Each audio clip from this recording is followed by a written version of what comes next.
Welcome back, ladies and gentlemen, to more of Rise of the Rus, the Drevlian I. My name is thegameblot. This is Europa Universalis 4 Extended Timeline mod. I get the feeling I should probably start with that, just so, you know, all the new guys who are sort of tuning in from elsewhere, you know, whether you're coming in from the future or, you know, you're watching it as soon as it's uploaded, doesn't matter. I should at least tell you what the base mod is. All of the links and stuff for all the mods and stuff on Steam are all in the description down below. So I get the feeling that we're not moving fast enough. The AI obviously has a really great idea. They are expanding in a big way. Obviously the Avars maybe not so much, but Poland definitely expanding in a big way. France also expanding in a big way.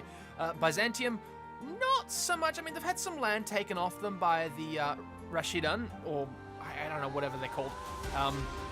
Visigoths as well, obviously doing some warring here and there. Byzantium focusing down in Africa a fair bit here and there. Sweden has formed. That happened, as did Denmark. Sweden and Denmark have formed. A lot of the smaller countries here have sort of all been eaten up as time goes on. It doesn't look like maybe the Holy Roman Empire would form anytime soon. I don't know. That might be something that we have to look at in maybe another game. Not promising anything for the future. Right now, we're going to focus on this one. So, we're going to pick up the pace a little bit. We are going to be expanding near enough constantly, trying to maintain maybe a decent amount of, like, people, yeah, they kind of hate us, but for the most part, these guys are actually our rivals, but everybody else sort of loves us a little bit. I mean, you know, it's not that much, same enemy of enemy. Aggressive expansion really isn't that much of a big problem right at this point in time. We do have some more things that we can convert, obviously.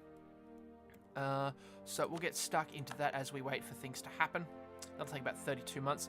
Alright, so it doesn't really matter that there are a tech ahead, as we've just seen. They probably don't have that much by way of an army. Here's looking at them. What are they again? Who are they? They're the Ilman Slavs. Oh, come on. There we go. Just waiting for the UI to catch up with the clicking that I'm doing right now. So we need I, the letter I. Or is it under something else?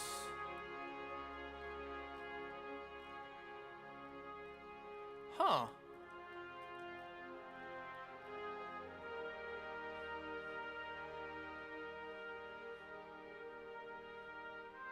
Definitely is the letter I. Oh, there they are. 8,000, so about 9,000 troops. We do outnumber them by 1,000. And in fact, we can actually build an extra troop, so we will do that instead of a boat for now. Yeah. Do that instead of a boat. Let's get the game playing, bump up the speed a little bit. Bump up the speed to 4. Yeah, we'll hold it at 4. Here's another boat for our trade fleet. Yes, we're still making money. In fact, that's actually bumped that up even further. 0.38 up from 0.2. Nice. So we are making... It's... They're sort of cancelling each other out. I mean, yeah. I guess it's working, so that's now up to 0.4. Look again at the ledger. We might have to wait for the monthly tick to go through, and we're making 10.1 less. So the boats are actually costing us a fair amount.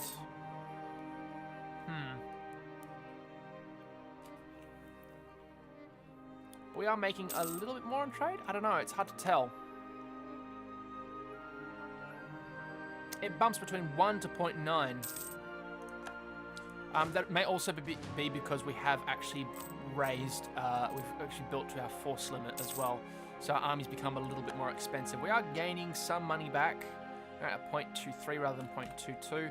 We will have to keep an eye on that. Now, I don't know how strong their navy... Oh, no, these guys don't have a navy, so I guess we will go and fight them first. I don't have any allies. That's the thing I've noticed, is they haven't... No. Corruption we've gained. Our ruler is okay. I mean, there's the corruption stuff, but we do have that discipline modifier now, so that's great. We've lost a claim. Okay, I can no longer claim Pinsk. That is all right. We're going to raise maintenance. Wait for that to go to full. It should happen in the next month or so, and then we're going to go to war.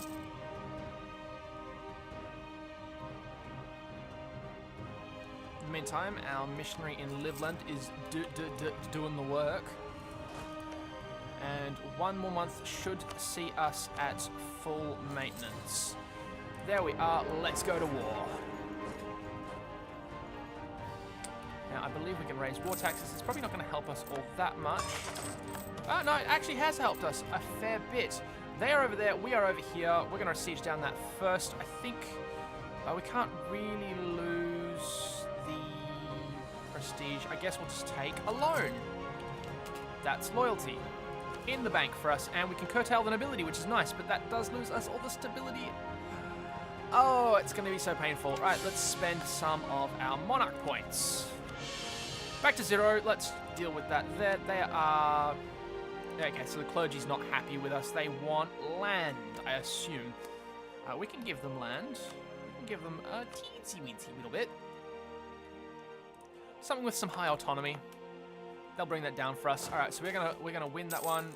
Back in control. We've taken the loan. That's been sieged down. Let us go and fight their army.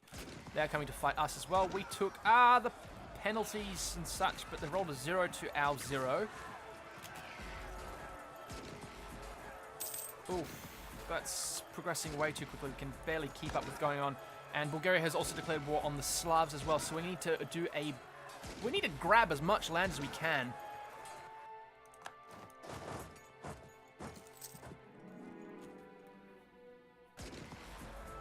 Now, I do believe that they are sieging down the capital. Yes, they are sieging down the capital, which is nice. The other thing we can do, he's going back to Luki on the 25th. If we split our troops and put our general in charge, we can be there on the 3rd of January. We've missed it by that much. Where are you moving to? You are moving to Pskov, so we'll move you here instead and try and grab that fort and use maybe your troops against you and grab a lot of the territory for ourselves, making us a little bit bigger and only allowing you to have very, very little by way of, well, anything. All right, we've taken all the money from there. We are making some bank. Pskov has come under our control. That's all because of the interest. It's going to cost us 27 ducats to repay. If we pay off all of that, then that'll happen. We make 0.03. Yikes. Not really enough of anything, let's be honest. Alright, and we'll bump up the game speed. In the meantime, taking all of their ducats from their territories. They've been completely just there. Take a sip of my coffee. In the meantime, we are still fabricating on the Estonians, so we will go be able to get some land further up in what will be the Livonian Order, if this was the original start date for EU4. It's not as quick as I'd hoped it would be. We don't really have much by way of people that we can use right now. We don't really make enough money to use any of them, if I'm completely honest. I think in the next episode we will propagate a war against the Lithuanians and see if we can't get a border maybe with Poland. Maybe actually pick up our first alliance and we'll go to war with the Avars instead. I have to quarantine the port. I'm thinking maybe 60 military power would be a good idea. That's the second time we've had that one, and I've gone for the military power because we do actually need that a lot more than we need the mercantilism. Although mercantilism does mean money, and that is, was it 2? So I think roughly, oh dear, let me see, that's, yeah. So 2 is, and that increases it by 1. It's 200 monarch points, which we wouldn't otherwise have. I'm not going to spend the monarch points anyway. But we do need Tech 22 in a bad way, improved swords, and the heavy plow as well. Not a whole lot we can do at this point in time. Probably call a diet. Yep, get that land maintenance modifier up. Use some of our money to maybe get some more cash out of the nobility. Stick some more prestige into these guys as well. There are other things we can do with these guys as well, like getting a minister and such, so we can actually get some admin and diplo points out of these guys as well, out of our estates. In the meantime, sieging down that fort. Ooh, I don't think we want to lose the manpower. Let's lose the prestige. And we'll get stuck into in that one, and we can invest in our last little bit of tech, which is merc cost and then co-creation cost. I think we're going to wait on that. The Avars now at war. The Avars are now at war with Francia and Bavaria. Why would that be? Because you are a march, and the Avars have decided that they want your land.